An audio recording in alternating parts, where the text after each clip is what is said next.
Hello दोस्तों, कैसे हैं आप सब लोग? सही हो? चलो, आज की क्लास को हम लोग स्टार्ट करते हैं। आज की क्लास में मैं आप लोगों के साथ क्लास 10+1 आपको मैं आज क्लास 10+1 अकाउंटेंसी 10+1 अकाउंटेंसी ये सिलेबस आज मैं आपको स्टार्ट करवाने वाला हूँ। बेटा मैंने लास्ट एक इंट्रोडक्शन क्लास की थी आप लोगों के साथ, जिसमें मैंने आपको बताया था कि किस तरह से 10+1 अकाउंटेंसी एग्जाम पेपर की तैयारी की जाती है, क्या आप लोगों का बेसिकली सिलेबस रहता है, किस तरह का आपका एग्जाम पेपर जो है वो बनाया जाता है, क्या टॉपिक आपके उसमें इम्पोर्टेंट हैं, वो सब चीज़ें हमने लास्ट क्लास जो मैंने आपके साथ इंट्रोडक्शन क्लास की थी उसमें मैंने आपको बताया। अब इंट्रोडक्शन क्लास करने के बाद जब मैं बात करता हूँ सिलेबस की, 10+1 अकाउंटेंसी सिलेबस, ये आज की क्लास में हम लोग डिस्कस करने वाले हैं। अब बेटे देखो, सबसे पहली बात क्या है कि अगर क्योंकि अकाउंटेंसी आप लोगों के लिए एक न्यू पेपर है, तो आपको सबसे पहले क्या करना पड़ेगा, अकाउंटेंसी में यूज होने वाले बेसिक वर्ड्स, यहाँ से हमें अपना जो सिलेबस है वो स्टार्ट करना पड़ेगा। अब आपका जो ये सीबीएसई बोर्ड है वो ये कहता है कि भाई देखो, सबसे पहली बात क्या है कि हम लोग जो सिलेबस पढ़ेंगे उसमें सबसे पहला हम एक टॉपिक जो है स्टार्ट करेंगे, बेसिक अकाउंटिंग टर्म्स। देखो बेटे, सबसे पहली बात क्या है कि आपका जो सिलेबस है, जिस तरह से आपका बोर्ड एग्जाम है, सॉरी जिस तरह से आपका सीबीएसई बोर्ड ने सिलेबस बनाया है, बेसिकली अगर मैं उसको sequence wise chapter number 1, chapter number 2, chapter number 3 इसी ऑर्डर में आपको मैं पढ़ाना स्टार्ट करूं, तो उस ऑर्डर में पढ़ाने से कई सारी ऐसी बातें हैं जो आप मिस कर सकते हैं, आपको कॉम्प्लिकेटेड लगेंगी। मैं आपको जब ये पूरा सिलेबस पढ़ाऊंगा ऑनलाइन, तो मैं आपको एक चीज क्लियर कर दूं कि मैं आपको सारे टॉपिक कवर करवा कर चलूंगा, लेकिन उनका जो जो आपका बेसिकली ऑर्डर है वो हम लोग ऊपर नीचे कर सकते हैं। मैं आपको first of all basic accounting terms ये वाले टॉपिक से स्टार्ट करवाने वाला हूँ। बेटा बेसिकली अगर मैं आपको बताऊं, तो बेसिक अकाउंटिंग टर्म्स ये मैं यूं कह दूं कि आप basic words which are use in accounting, basic words basic words which are which are use in accounting. मतलब हम लोग जब अकाउंटिंग करेंगे तो अकाउंटिंग में जो बेसिक वर्ड्स आपको यूज होने वाले हैं, फर्स्ट ऑफ ऑल मैं उन सब बेसिक अकाउंटिंग वर्ड्स जो हैं उनके बारे में आपके साथ डिस्कस करूंगा। तो मेरा ये जो चैप्टर है, अगर मैं आपके एग्जाम पॉइंट ऑफ व्यू से बात करूं, अगर मैं एग्जाम पॉइंट से बात करूं, तो इसमें से आम तौर पर 1 मार्क्स वाले क्वेश्चन आपके एग्जाम पेपर में देखने को मिलेंगे। मतलब आपको यहाँ इस चैप्टर से जिस तरह के क्वेश्चंस मिलते हैं आमतौर पर, कि 1 वर्ड क्वेश्चन जो है वो आपको मिलेंगे, या 1 मार्क्स वाले जो क्वेश्चन जिनमें 1 लाइन में आपको आंसर डिफाइन करना होगा, जस्ट उसी तरह के क्वेश्चंस आपको मिलेंगे। ये जो चैप्टर मैं स्टार्ट करवाने वाला हूँ, इसमें किसी तरह के कोई प्रैक्टिकल क्वेश्चंस नहीं है, लेकिन बेटे जो बेसिक वर्ड्स मैं जब पूरा अकाउंटिंग में प्रॉपरली यूज करूंगा, तो कुछ ऐसे वर्ड्स आपके सामने आने स्टार्ट होंगे जो आपने अपनी 10th क्लास तक की स्टडी में डिस्कस नहीं किए। बेटा 10th क्लास तक जो स्टडी, जैसा हमने प्रीवियस क्लास में भी बताया कि भी 10th क्लास तक की जो स्टडी है वो एक अलग पैटर्न से चलती है। आपने जब 10+1 कॉमर्स फील्ड को चूज कर लिया, तो भाई इसकी जो क्लास होगी वो अलग तरह से चलती है। अब हमें इस बात से कोई मतलब नहीं है कि 10th क्लास तक आपको साइंस कितना समझ में आता है, आपको आपके जो अदर पेपर हैं, इंग्लिश है, मैथमेटिक्स है, या जो भी आप पेपर्स पढ़ते हैं उनमें आपका कितना इंटरेस्ट रहा, उससे कोई फर्क नहीं पड़ने वाला। यहाँ जो मैं अकाउंटेंसी पेपर आपके साथ डिस्कस करूंगा बेटे, अगर ये पेपर एक बार आपको इंटरेस्टिंग लगना स्टार्ट हो गया, तो मैं कहता हूँ ये पेपर आपका करियर बना देगा। तो इस पेपर को आप बढ़िया लेवल पर पढ़ें। तो सबसे पहले मैं आप लोगों के साथ बेसिक अकाउंटिंग टर्म्स ये वाला जो चैप्टर है ये स्टार्ट करने वाला हूँ। बेसिक अकाउंटिंग टर्म्स ये जो चैप्टर है, अकाउंटिंग टर्म्स इसमें हम लोग यूज करेंगे, और जैसा मैंने आपको बताया एग्जाम पॉइंट ऑफ व्यू से इसमें से 1 मार्क्स वाले जो क्वेश्चन है वो निकल कर आएंगे। आप बोलेंगे सर एक ओवरव्यू आप दे दो इस चैप्टर में क्या आएगा बेटा, जब मैं अकाउंटिंग पढ़ाना स्टार्ट करूंगा तो कुछ ऐसे वर्ड्स लाइक अगर मैं बात करूं, एक वर्ड में यूज किया करूंगा कैपिटल, एक वर्ड में यूज किया करूंगा लाइबिलिटीज, एक वर्ड में यूज किया करूंगा एसेट्स। आपको मैं एक बार क्लियर कर देता हूं, एक वर्ड में यूज किया करूंगा रेवेन्यू, एक वर्ड में यूज किया करूंगा बेटे, आप बोलेंगे सर एक्सपेंसेस, और एक वर्ड में यूज किया करूंगा बेटा इनकम। ऐसे और भी कई सारे वर्ड्स हैं जो मैं बिजनेस में आपके अकाउंट्स में यूज करूंगा। अब ये ऐसे बहुत सारे वर्ड्स हैं जिनके बारे में जिनका बेसिक मीनिंग आपको क्लियर होना चाहिए।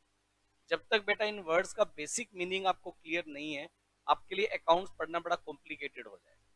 तो सबसे पहले फर्स्ट ऑफ ऑल आप क्या करें, बेसिक अकाउंटिंग वर्ड्स आपको ये डिस्कस करने। तो बेसिक अकाउंटिंग वर्ड्स क्या हैं, कैसे उनका यूज किया जाएगा, वो सब चीजें मैं आपको बताने वाला हूँ। एक एक करके सारे वर्ड्स मैं आपके साथ डिस्कस करूंगा। मैंने आपका जो ये चैप्टर है, आप सब लोग पहले मेरी बात को समझ लें। जैसा आप मेरी एक बनाई हुई बुक पढ़ रहे हैं, आप ये देखिए स्क्रीन पर मैंने आपको एक बुक दी है, chapter number 2 basic accounting terms. ये बुक मैंने आप लोगों को इशू कर रखी है।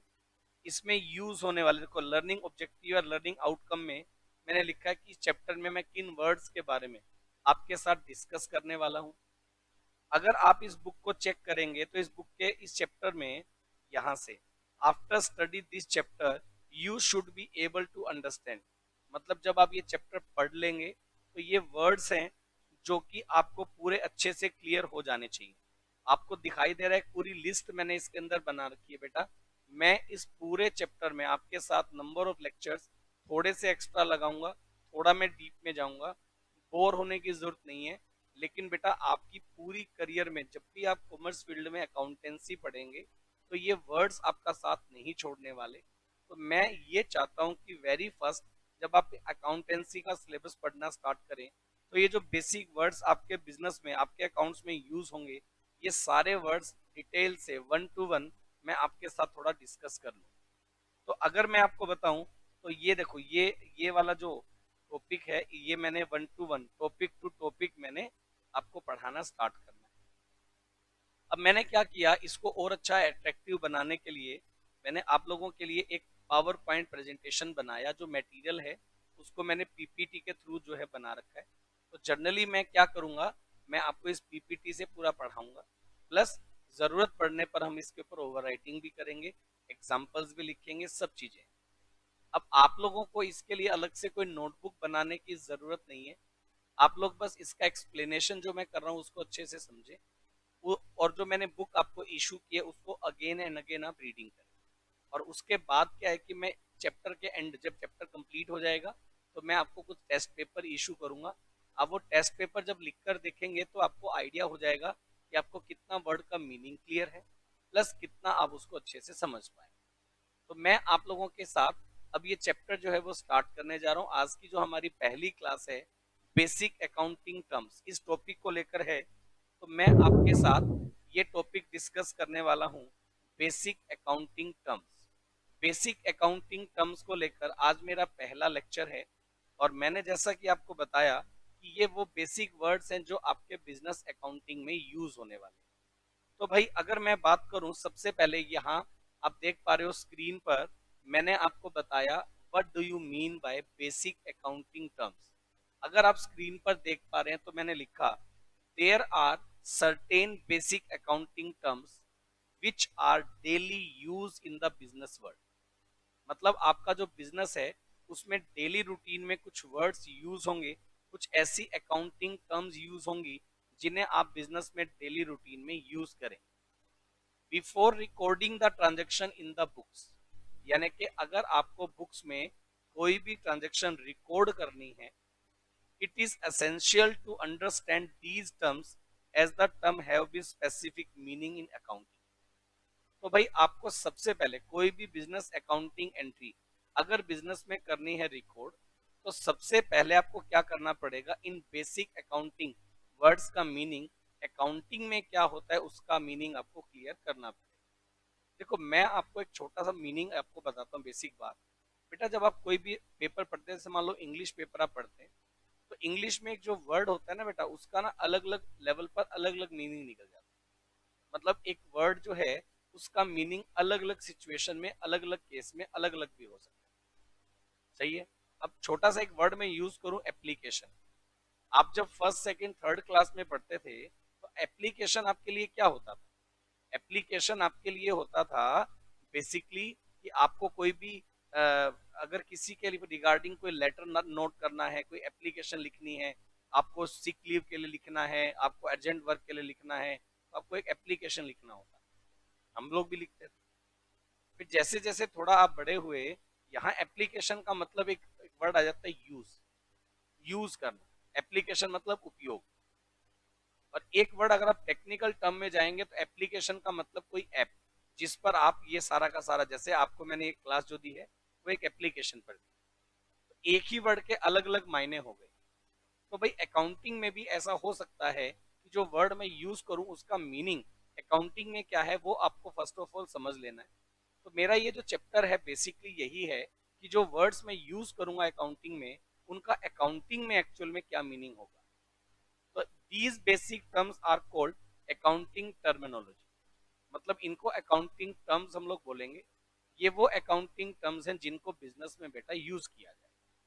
तो अकाउंटिंग टर्मिनोलॉजी जो है उसको अगर देखेंगे तो उनमें सबसे पहला जो वर्ड आएगा, आप स्क्रीन पर देख पा रहे हैं, बिजनेस ट्रांजेक्शन। अकाउंटिंग टर्मिनोलॉजी में सबसे पहला जो वर्ड आएगा उसका नाम है बेटा बिजनेस ट्रांजेक्शन। अब आप बोलेंगे सर बिजनेस ट्रांजेक्शन क्या है? देखो बेटे, आप जब बिजनेस करते हो ना तो बिजनेस में आप डेली रूटीन में बहुत सारा लेन देन करते हो। आप सबसे पहले देखो कि अगर अकाउंट्स पढ़ना है तो आपका जो माइंड है ना वो बिजनेस माइंडेड होना चाहिए। अब अगर आप एक बिजनेस की बात करें तो एक बिजनेस में अकाउंटिंग टर्म्स क्या है, आप मेरी बात को, बिजनेस में अकाउंटिंग ट्रांजेक्शन क्या है? जब दो या दो से ज्यादा लोग एक बिजनेस स्टार्ट कर रहे हैं या दो लोगों के बीच में एक लेन देन होगा, तो एक रिसीवर होगा, एक गिवर होगा, एक लेने वाला, एक देने वाला। सही बात है ना? तो एक लेने वाला पर्सन है वो अपनी बुक्स में कुछ लिखेगा, और जो देने वाला पर्सन है वो भी अपनी बुक्स में लिखेगा। तो एक अकाउंटिंग टर्म, एक अकाउंटिंग बिजनेस में एक ट्रांजेक्शन क्या होगी, ये देखो मैंने थोड़ा इसके बारे में लिखा। The term business transaction refer to the financial transaction entered into the between two parties. जब दो पार्टीज के बीच में कोई भी फिनेंशियल कैरेक्टर की ट्रांजेक्शन हो। देखो सबसे पहली बात, कोई भी ट्रांजेक्शन बिजनेस ट्रांजेक्शन होगी, इसके लिए मैं दो फीचर आपको बताता हूँ। इस पैराग्राफ का अल्टीमेटली कंक्लूजन भी यही होगा कि भाई पहली बात तो कोई भी ट्रांजेक्शन जिसका रिलेशन आपके बिजनेस से होना चाहिए उसे हम लोग बिजनेस ट्रांजेक्शन बोलेंगे। और दूसरी बात, उसका नेचर फिनेंशियल नेचर का होना चाहिए, मतलब पैसे का लेन देन होना जरूरी है। अगर एक ट्रांजेक्शन के होने से आपके बिजनेस को कोई फर्क नहीं पड़ता, आपके बिजनेस पे कोई इफेक्ट नहीं आता। और दूसरी बात, अगर उस ट्रांजेक्शन के होने से कैश पर कोई इफेक्ट नहीं आएगा, तो आप ये बात मान लीजिए कि उसे हम लोग बिजनेस ट्रांजेक्शन नहीं कहने वाले। तो भाई अगर आपको मतलब जानना है what do you mean by business transaction, तो मैं आपको बता दूं बिजनेस ट्रांजेक्शन में दो चीजों का होना जरूरी है। पहला, बिजनेस ट्रांजेक्शन फिनेंशियल नेचर का होना चाहिए। दूसरा, बिजनेस ट्रांजेक्शन से आपका रिलेशन बिजनेस का होना चाहिए। चलो, मैं इस टॉपिक को लाइन टू लाइन पढ़ाऊं उससे पहले मैं आपको एक बात बताता हूं कि मैं एक बिजनेस करता हूं, मैं अपना एक इंस्टीट्यूट चलाता हूं।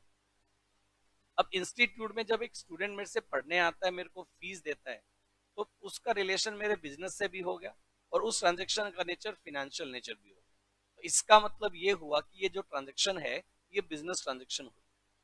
सही बात है।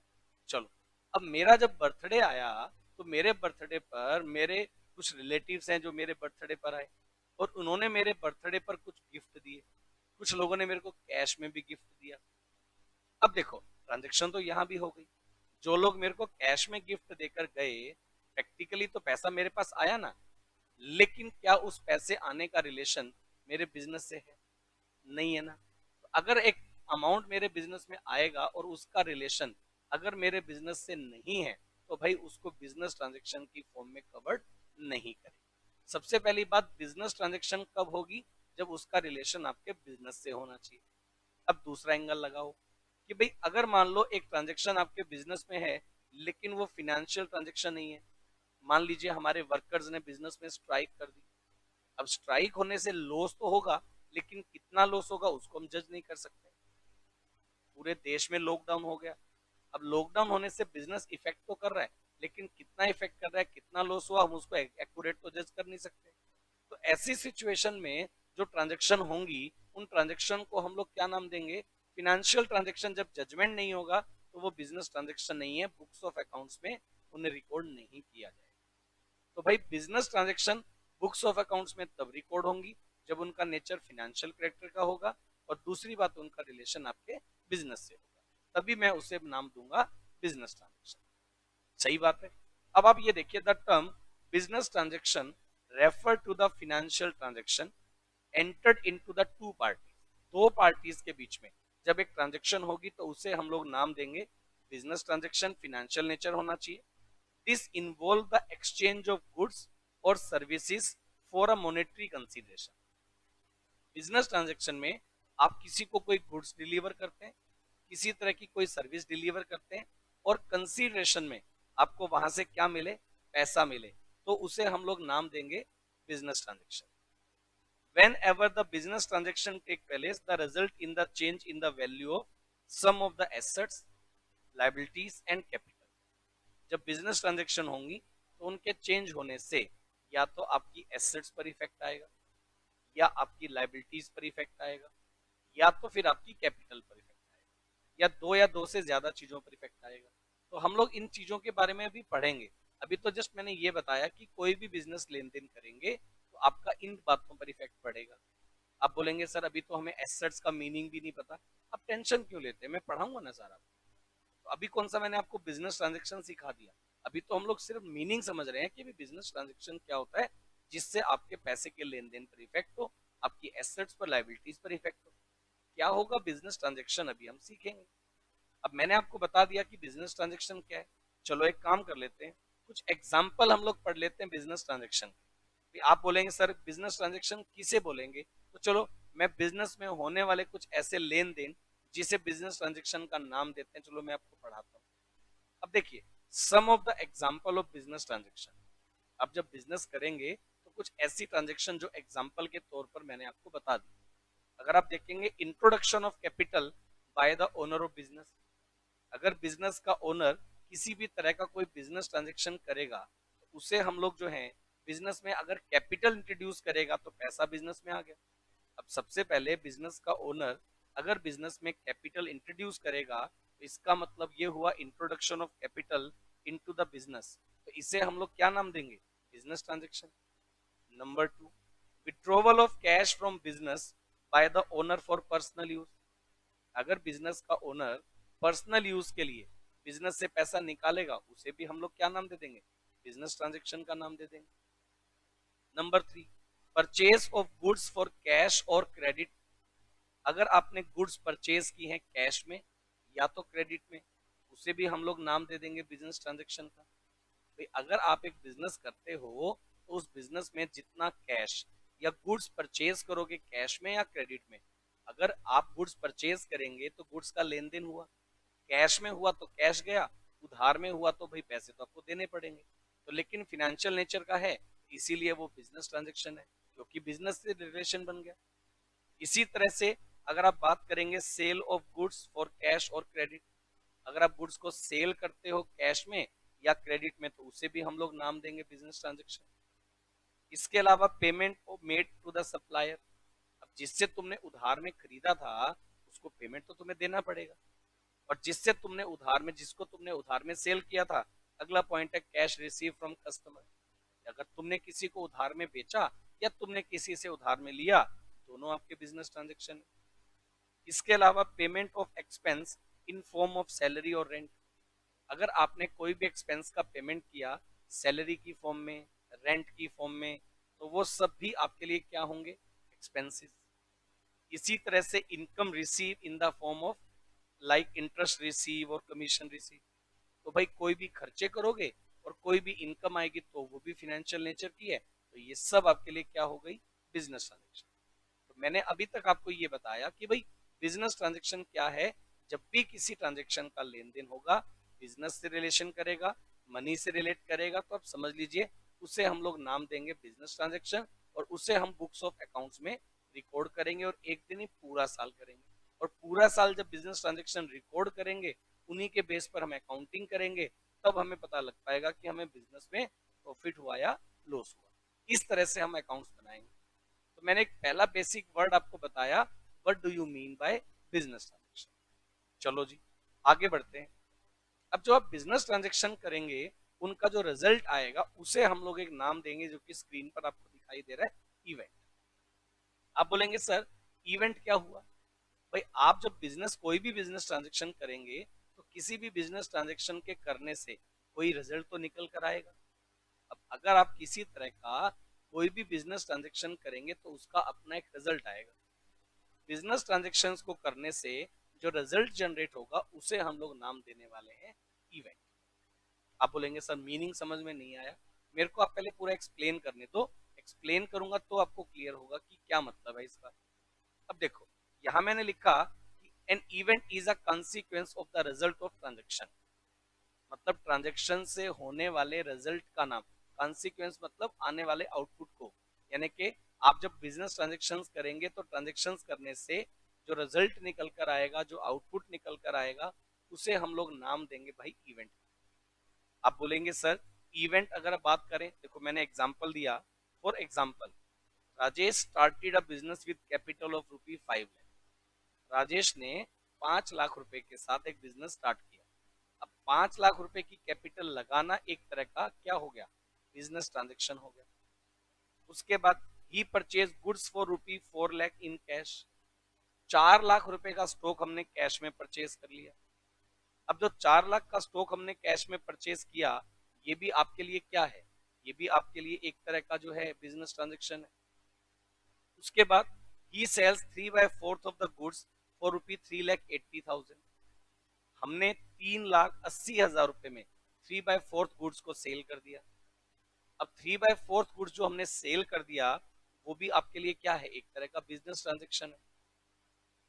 पेड गोडाउन रेंट ₹20,000, हमने गोडाउन का रेंट पेड कर दिया 20,000 रुपए, ये भी बिजनेस ट्रांजेक्शन है।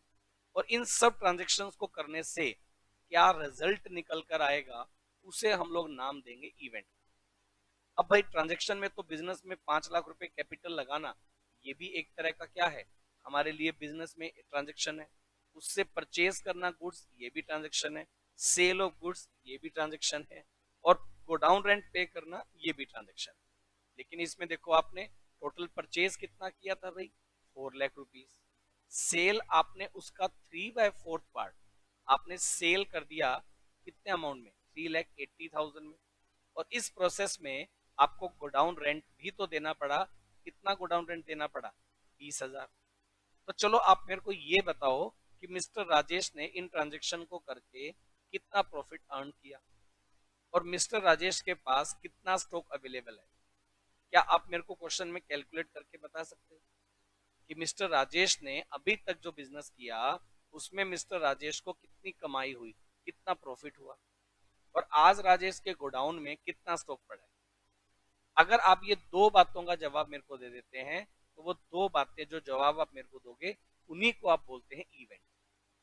यानी कि जो ट्रांजेक्शन आपने की, उन ट्रांजेक्शन से जो आउटपुट निकल कर आया, उस ट्रांजेक्शन से आने वाले आउटपुट को ही इवेंट बोला जाएगा। सही बात है ना। चलिए हम लोग क्या करते हैं, इसको कैलकुलेट करके देखते हैं कि कैसे एक इवेंट जो है वो जनरेट होगा। चलो हम लोग क्या करते हैं, मैंने स्क्रीन को एक बार छोटा कर लिया क्योंकि मैं ओवर राइटिंग नहीं कर पाऊंगा अदरवाइज। तो मैंने क्या किया, ये देखो मैंने टोटल परचेज कितना किया। आप सबसे पहले मेरे को ये बताओ, मैंने टोटल परचेज कितना किया। टोटल परचेज हमने कितना किया, 4 लाख रुपए। टोटल परचेज हमने किया 4 लाख रुपीज। सही बात है। अच्छा फिर हमने क्या किया, 3/4 of goods, 3/4 of goods are sold. अब 3/4 ऑफ गुड्स आर सोल्ड, इसका मतलब 4 लाख वैल्यू का 3/4 अगर आप कैलकुलेट करें, तो उसका प्राइस बनता है भाई 3 लाख रुपए। 3/4 गुड्स का प्राइस कितना बनता है? 3 लाख रुपए। मतलब अपन ने 3 लाख रुपए वाला स्टॉक जो है फर्दर सेल किया, और अपन ने उसको कितने में सेल किया? उसकी सेल वैल्यू क्या रही? 3,80,000। मतलब ये कि जो स्टॉक जिसको हमने कितने में परचेज किया होगा? 3 लाख में। आप बोलेंगे कैसे पता चला? टोटल स्टॉक अगर मैंने 4 लाख में परचेज किया तो उसका 3/4 मैंने सेल कर दिया। अब टोटल अगर आपका मान लीजिए 4 लाख है, तो 3/4 कितने का हुआ भाई? 3/4 आप निकालेंगे तो 3,80,000 का, सॉरी 3 लाख का हुआ। और 3 लाख वाला कितने में सेल कर दिया अपन ने? 380 में। चलो, सेल प्राइस है 380, लेस करेंगे cost of purchase. Cost of purchase कितना है? 3 लाख रुपए। और एक्सपेंसिस पेड, आप मेरे को ये बताओ, गोडाउन रेंट आपने कितना का पेड किया? 20,000। ये लो जी, ये अमाउंट आ गया। ये वैल्यू निकल कर आई 60,000। ये वैल्यू निकल कर आई 60,000। भाई ये जो 60,000 निकल कर आया, ये क्या निकल कर आया है? प्रॉफिट। आप इसे क्या नाम देंगे भाई? प्रॉफिट। प्रॉफिट ही तो इवेंट है। अब आपको समझ में आना स्टार्ट हो गया कि भाई जो ट्रांजेक्शन आप करते हैं बिजनेस में, लेन देन करते हैं, और उन लेन देन से जो रिजल्ट आएगा उसे हम इवेंट बोलते हैं। एक इवेंट तो हो गया हमारा प्रॉफिट। दूसरा, अब ये बताओ, मैं अगर आपको ये बोल दूं कि भाई आपके पास कितना स्टॉक बचा हुआ है, तो क्या आप बता पाएंगे? आप बता पाएंगे मेरे को कि स्टॉक कितना बचा हुआ है? आप एक बात बताओ, मैंने टोटल कितने का स्टॉक परचेज किया था? 4 लाख। 3/4 अगर मैंने सेल कर दिया तो 1/4 मेरे पास बचा हुआ है। अब 1/4 जो बचा हुआ है उसकी कीमत कितनी होगी? 1 लाख रुपए। जो 1/4 बच गया उसकी वैल्यू कितनी होगी? आप खुद बता दो। 1 लाख रुपए होगी ना? 1 लाख रुपए जो है वो हमारे पास क्या हो गया? Closing stock. 1 लाख रुपए का जो स्टॉक बच गया उसे मैं क्या नाम दूंगा भाई? Closing stock. ये भी एक तरह का इवेंट है। अब जितनी मैंने ट्रांजेक्शन की, इन ट्रांजेक्शन को करने से दो रिजल्ट निकल कर आए। एक निकल कर आया प्रॉफिट, और एक निकल कर आया क्लोजिंग स्टॉक। प्रॉफिट निकल कर आया एक आपका 60,000, क्लोजिंग स्टॉक आपका निकल कर आया 1 लाख। तो इस तरह से हम लोग कैलकुलेट करते हैं भाई इवेंट। अभी तक मैंने आज की क्लास में, अभी हम लोग कंटिन्यू कर रहे हैं। आज की क्लास में फर्स्ट ऑफ ऑल मैंने बताया कि बिजनेस ट्रांजेक्शन किसको बोलते हैं, और बिजनेस ट्रांजेक्शन के बाद मैंने ये बताया कि बिजनेस ट्रांजेक्शन से इवेंट कैसे जनरेट होगा। अब सब लोग मेरे को ये बताओ, इतना समझ में आ रहा है? चलो, हम लोग क्या करते हैं, हम लोग अभी जो है इसको तरीके से लेकर चलते हैं। अपन लोग क्या करते हैं, अपन लोग इसको इस तरह से वापस से बनाकर चलते हैं। ये देखो आप, मैंने आपको बिजनेस ट्रांजेक्शन पढ़ा दिया, एग्जाम्पल बता दिए, इवेंट बता दिया, उसका एग्जाम्पल बता दिया। अगला जो वर्ड है वो है मीनिंग ऑफ अकाउंट। आप बोलेंगे सर ये क्या वर्ड हुआ? तो भाई मैं आपको बता दूं, एक वर्ड आता है अकाउंट। आप बोलेंगे सर अकाउंट किसे बोलेंगे? भाई जब मैं बिजनेस ट्रांजेक्शन करूंगा ना, तो मेरे बिजनेस ट्रांजेक्शन करने के टाइम पर हम लोग क्या करेंगे? बिजनेस ट्रांजेक्शन जब करेंगे तो हम कुछ ट्रांजेक्शन जो करेंगे उसमें कुछ हमारे रिसीवर होंगे, कुछ हमारे गिवर होंगे, हमारे पास कुछ एसेट्स थिंग्स आएंगी, कुछ खर्चे होंगे, कुछ इनकम होंगे। तो हम लोग क्या करते हैं, अपने बिजनेस का रिजल्ट निकालने के लिए जितनी बिजनेस ट्रांजेक्शन है उनको तो एक जगह हम लोग करेंगे रिकॉर्ड। उसे तो हम लोग एक जगह रिकॉर्ड कर देंगे। पूरा डेली ट्रांजेक्शन को रिकॉर्ड करने के लिए मैं आपको बनाना सिखाऊंगा एक डे बुक, जिसे आप बोलते हैं जर्नल बुक। वो मैं सिखाऊंगा जिसमें आप डेली ट्रांजेक्शन को पूरा रिकॉर्ड करेंगे। लेकिन आप मेरे को एक बात बताओ, आपके बिजनेस में जितने लोगों से आप बिजनेस का कोई भी लेन देन करते हैं, तो बिजनेस का लेन देन करते टाइम कभी भी कोई भी पर्सन या किसी भी एसेट के, किसी भी इनकम के, हर एक लेन देन से होने वाले आउटकम का आपको बैलेंस जानना होता है। अब भाई एक बात बताओ, आप जितने लोगों से डील करते हो, आप ये जानना तो चाहोगे ना भाई किससे पैसे लेने हैं, किसको देने हैं, किससे कितने लेने हैं, किसको कितने देने हैं, किस एसेट का कितना बैलेंस है, पूरे साल में खर्चे कितने हो गए, पूरे साल में इनकम कितनी हुई। हर एक का टोटल बैलेंस तो आप जानना चाहोगे।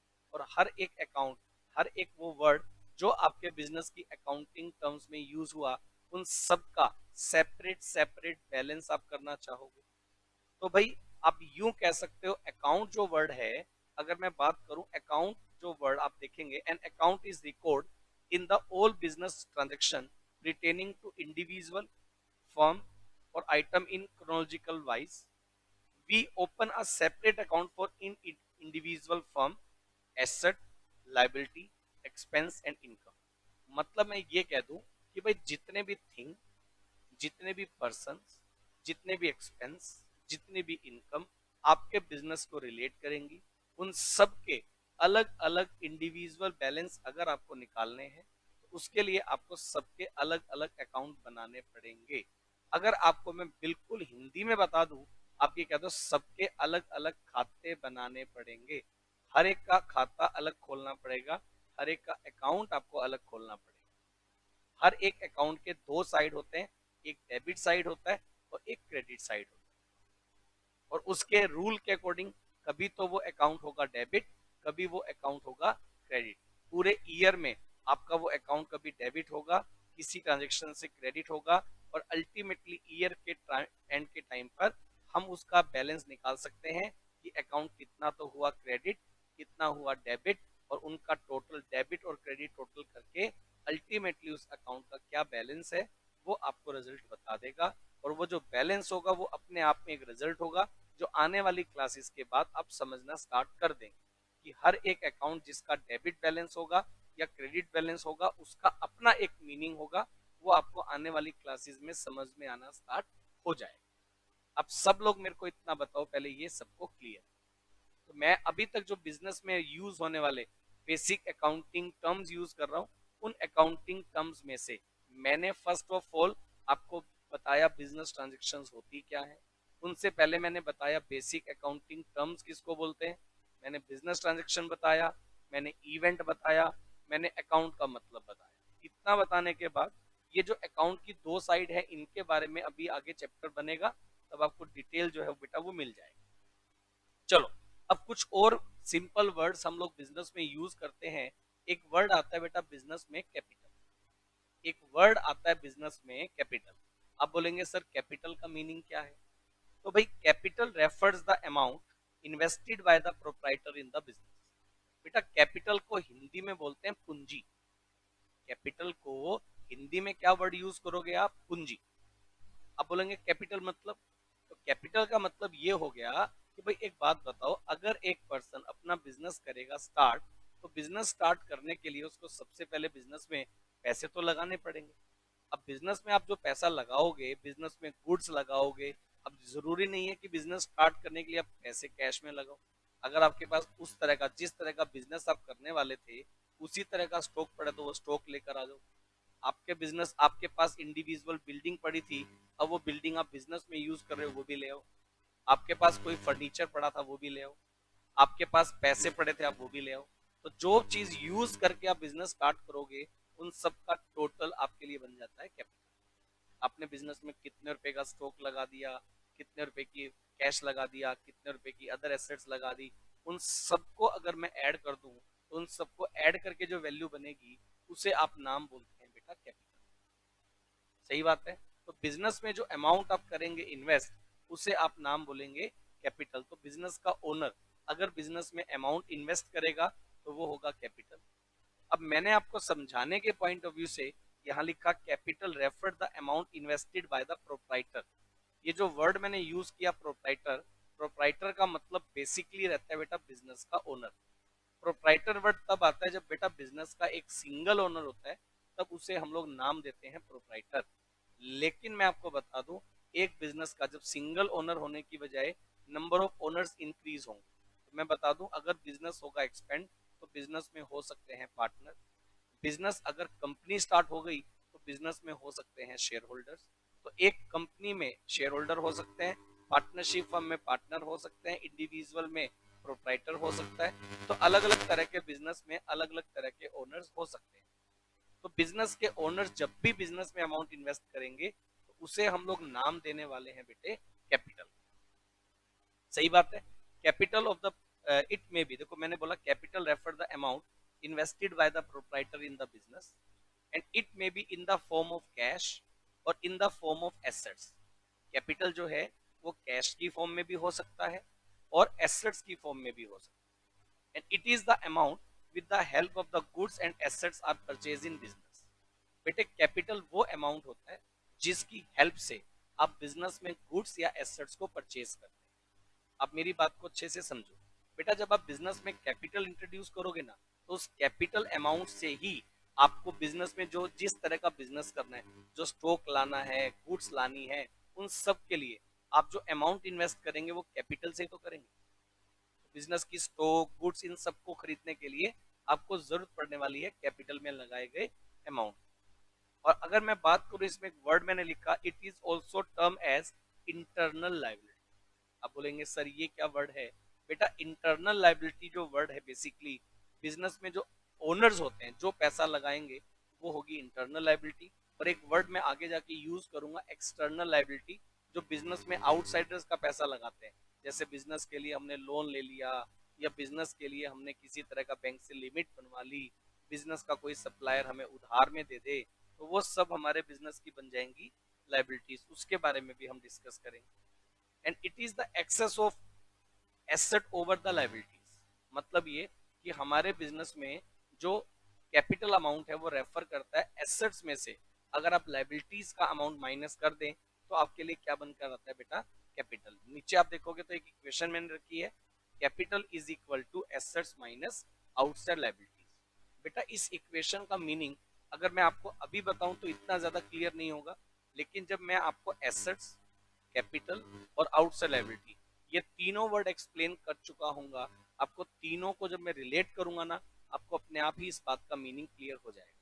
मतलब मैं वैसे जनरल तौर पर बता दूं तो बिजनेस में कैपिटल का अमाउंट लगता है, बिजनेस में लाइबिलिटीज का अमाउंट लगता है, और इन दोनों का अमाउंट लगाने के बाद हम लोग परचेज करते हैं एसेट्स। तो भाई अगर कभी भी आपको मान लो एसेट्स की वैल्यू गिवन हो, आपको लाइबिलिटीज की वैल्यू गिवन हो, और आपको सिर्फ कैलकुलेट करना हो कैपिटल, एसेट्स में से लाइबिलिटीज को माइनस करके आप कैपिटल की वैल्यू निकाल सकते हैं। लेकिन इसका और डीप में मीनिंग जानना है तो आप बने रहें लगातार, और मैं आपको कैपिटल के बाद जब एसेट्स लाइबिलिटीज का मीनिंग क्लियर कर दूंगा तो उसके बाद बेटे आपके लिए इस इक्वेशन का मीनिंग जान पाना और क्या हो जाएगा। सब लोग इतना बताओ ये क्लियर है? चलो इसी के साथ साथ मैं एक वर्ड आपको और बताता हूँ जो बड़ा सिंपल है। एक वर्ड मैंने यूज किया स्क्रीन पर, मीनिंग ऑफ ड्रॉइंग्स। आप बोलेंगे सर ड्राइंग्स का मतलब क्या है? मैंने जब किसी क्लास को पढ़ाया तो एक बच्चा बोला चित्रकला। ड्राइंग्स का मतलब चित्रकला, पेंटिंग। लेकिन एक्चुअल में यहाँ ड्राइंग्स का मतलब वो वाली पेंटिंग से नहीं है। ड्राइंग्स का मतलब होता है बेटा यहाँ amount use by the owner from the business, amount withdrawn from the business for personal use by the owner are called drawing. बेटा सिंपल शब्दों में बता दूं तो जब एक बिजनेस का ओनर बिजनेस में अमाउंट कंट्रीब्यूट करता है तो आपने उसे नाम दे दिया कैपिटल। अब कैपिटल लगाने के बाद जब आप बिजनेस स्टार्ट करेंगे तो भाई बिजनेस स्टार्ट करने के बाद वहीं आप काम करते हैं, वहीं आप पैसा कमाते हैं। अब आपको अपनी पर्सनल नीड्स के लिए जब पैसा चाहिए तो आप बिजनेस से वो पैसा निकालेंगे। तो आपने जब बिजनेस में पैसा लगाया उसे मैंने नाम दे दिया कैपिटल। प्रॉफिट है वो भी बिजनेस के नाम पर आ रहा है।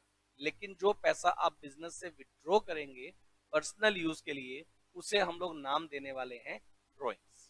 तो आप बोलेंगे drawings refer the amount of cash withdrawn और the value of goods taken by the proprietor और partner for their personal use from the business. अगर बिजनेस का ओनर, प्रोप्राइटर या पार्टनर बिजनेस से जब भी पैसे निकालेगा उसे हम लोग नाम दे देंगे drawings. And the capital of the proprietor is reduce from the business. Drawing करने से बिजनेस की जो कैपिटल है वो रिड्यूस होगी। For example, if cash of rupee 10,000 and goods costing rupee 5,000 were withdrawal bye the proprietor, rupee 15,000 is called drawing. यानी कि अगर बिजनेस का ओनर बिजनेस से 10,000 रुपए कैश निकाल ले और 5,000 रुपए मान लो हमने गुड्स निकाल लिया, तो कुल मिलाकर टोटल ड्रॉइंग्स आपका कितना हो गया भाई? 15,000। तो मैं ये कह सकता हूँ कि आपके बिजनेस से ड्रॉइंग्स कितना हुआ? 15,000 रुपए। अब बताएं मेरे को, इतना सबको क्लियर है क्या? चलो तो भाई मैं आपके साथ जो बना रहा हूँ टॉपिक, ड्रॉइंग्स मैंने बता दिया। उसके बाद एक वर्ड आता है लाइबिलिटीज। लेकिन मैं ये चाहूंगा कि लाइबिलिटीज को हम लोग नेक्स्ट क्लास में डिस्कस करें, क्योंकि लाइबिलिटीज के बारे में मैं आपको डिटेल बताऊंगा, या चलो एक काम कर लेते हैं, थोड़ा एक बार इसको डिस्कस कर लेते हैं एक बार। सुनो, लाइबिलिटीज क्या अमाउंट होता है मैं थोड़ा सा बता रहा हूँ जस्ट, बाकी हम इसको डिटेल से अगली क्लास में डिस्कस करेंगे। बेटे लाइबिलिटीज का मतलब ये होता है कि आप जब बिजनेस करेंगे ना बेटा, तो आप अपने बिजनेस में खुद ओनर जो अमाउंट इन्वेस्ट करेगा, तो उसे हम लोग बोलते हैं कैपिटल।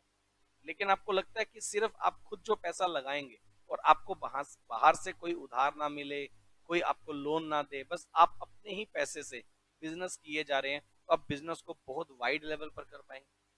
भाई अगर आपको बिजनेस को वाइड लेवल पर करना है, तो फिर आपको कुछ मार्केट से लोन भी लेना पड़ेगा, मार्केट से कुछ पैसा उधार भी लेना पड़ेगा, मार्केट से कुछ स्टॉक भी उधार लेना पड़ेगा।